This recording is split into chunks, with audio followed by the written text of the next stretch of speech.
Sang Sabda sudah menjadi manusia dan tinggal di antara kita.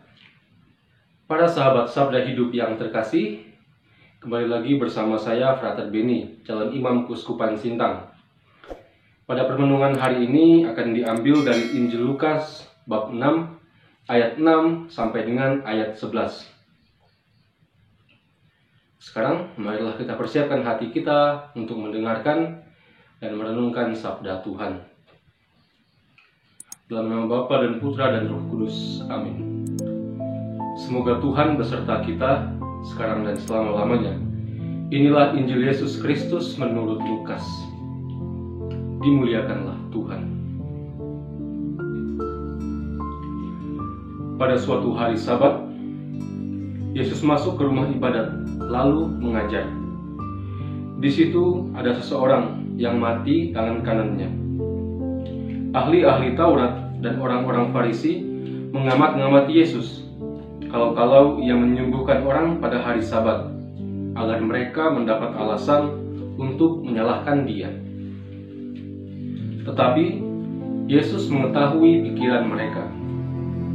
Ia berkata kepada orang yang mati tangan kanannya, "Bangunlah dan berdirilah di tengah." Maka bangunlah orang itu dan berdiri di tengah. Lalu Yesus berkata kepada mereka, "Aku berkata kepada kalian, manakah yang diperbolehkan pada hari Sabat? Berbuat baik atau berbuat jahat?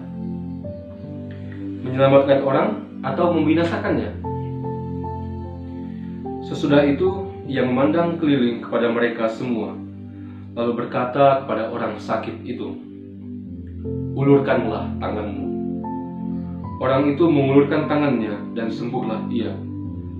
Maka meluaplah amarah ahli-ahli Taurat dan orang Farisi. Lalu mereka berunding, apakah yang akan mereka lakukan terhadap Yesus. Demikianlah Injil Tuhan. Pujilah Kristus. Para sahabat Sabda Hidup yang terkasih, kita telah bersama mendengarkan sabda Tuhan tentang penyembuhan pada hari Sabat. Dikatakan dalam Injil bahwa ini adalah penyembuhan yang lain yang Yesus lakukan pada hari Sabat. Kita tentu tahu dengan baik bahwa dalam tradisi hidup orang Yahudi dilarang melakukan aktivitas-aktivitas tertentu pada hari Sabat. Contohnya adalah tadi itu, menyembuhkan orang sakit pada hari Sabat. Hari Sabat dalam arti tertentu memang membatasi aktivitas-aktivitas orang-orang Yahudi. Dan bahkan secara lebih ekstrim, kita dapat mengatakan bahwa sepertinya hari Sabat itu juga membatasi kemanusiaan manusia. Hal yang seperti ini tentu kita tahu dengan baik dari Injil bahwa ini melekat dengan tradisi orang Yahudi. Mereka telah diajarkan oleh para ahli Taurat dan orang-orang Farisi untuk melakukan hukum Taurat secara rigoris. Secara rigoris artinya secara ketat. Tindakan ini dilakukan mereka karena iman bahwa dengan melakukan itu semua, pada akhirnya itu nanti akan menjadi tiket bagi mereka untuk kerajaan surga. Pada Injil hari-hari yang lalu, beberapa hari yang lalu, kita telah mendengarkan bahwa Yesus mengajarkan kepada para pendengarnya kalau anak manusia itu adalah Tuhan pada hari Sabat. Sabat dibuat bukan untuk manusia. Sabat dibuat untuk manusia, bukan manusia untuk hari Sabat. Seperti itulah kira-kira bunyinya. Dengan ajarannya ini, Yesus dengan tegas memperbaharui paradigma lama orang Yahudi tentang Sabat.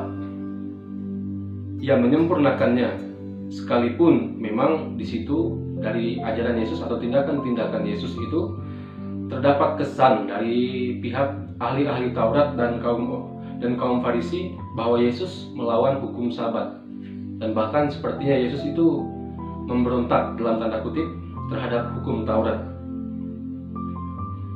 Pada hari ini Yesus menyembuhkan seseorang yang sakit tangannya di hari Sabat.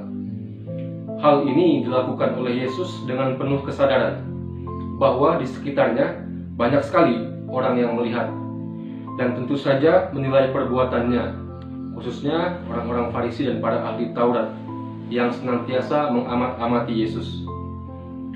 Yesus tidak gentar akan hal ini.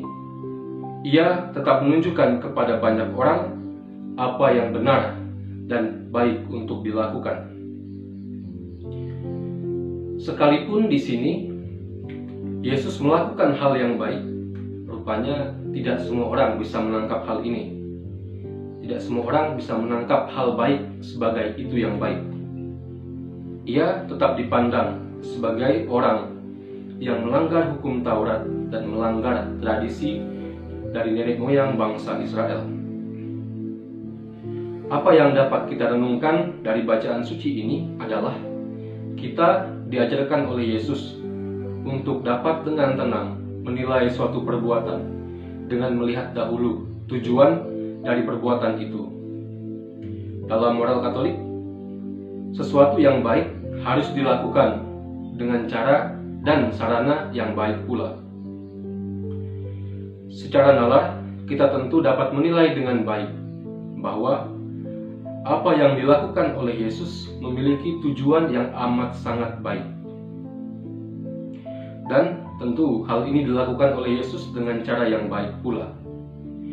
Kita diajak untuk bisa menilai tanpa tidak terjebak oleh kebenaran-kebenaran palsu yang justru mengekang kita dan menjauhkan kita dari apa yang baik.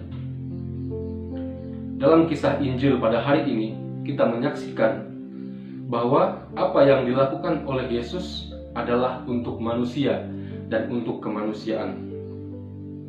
Hal ini menjadi nilai yang amat berharga, karena seperti yang kita tahu bahwa iman kita mengajarkan kita manusia ini adalah citra Allah, adalah gambaran yang serupa dengan Allah.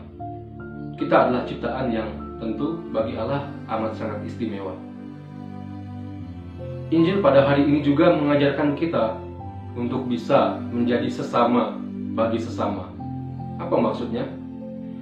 Maksudnya adalah kita diajak untuk bisa mengerti dan peka terhadap kebutuhan sesama kita. Sama seperti yang Yesus contohkan kepada kita pada hari ini. Kita diajak untuk bisa peka dengan kebutuhan sesama, karena ini adalah jalan bagi kita untuk mendewasakan diri dan menjadikan diri kita semakin menyerupai Kristus. Kita sebagai orang beriman punya misi ini, yaitu mengikuti jejak Kristus Tuhan dan Guru kita. Semoga buah-buah permenungan pada hari ini membawa kita untuk semakin mau dan belajar untuk selalu mengikuti jejak Kristus. Semoga Allah yang Maha Kuasa mengasihani kita, mengampuni dosa kita, dan menghantar kita ke hidup yang kekal. Amin. Dalam nama Bapa dan Putra dan Roh Kudus. Amin.